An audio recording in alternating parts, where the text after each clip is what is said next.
In this video, I'm going to teach you how to add image or photo to Typeform.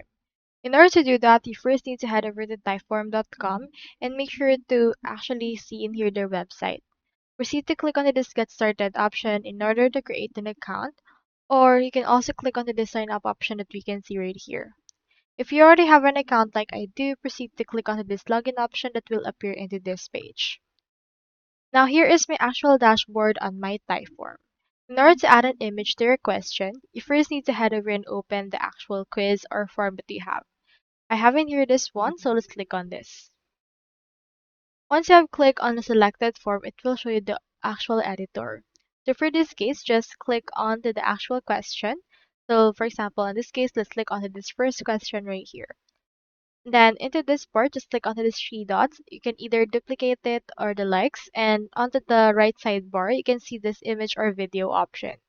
Just click onto this plus icon right here, and you can just upload or drop an image into this part.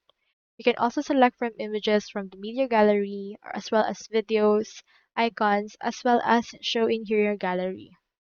I'll just get an image from the media gallery itself.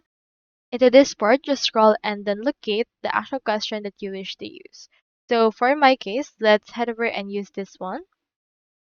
Once you have clicked onto that particular video or particular image, it will be added into the actual question, and here it is right here. You can also move it up, also make some changes and edit it out according to your liking. You can adjust and make some filters based on this and also choose wherever you want to input it next. So this will serve as the image reference for the question that you will input right here, and this will help guide the choices that you have for this case. So that's all there is today, and I hope this video helped you out.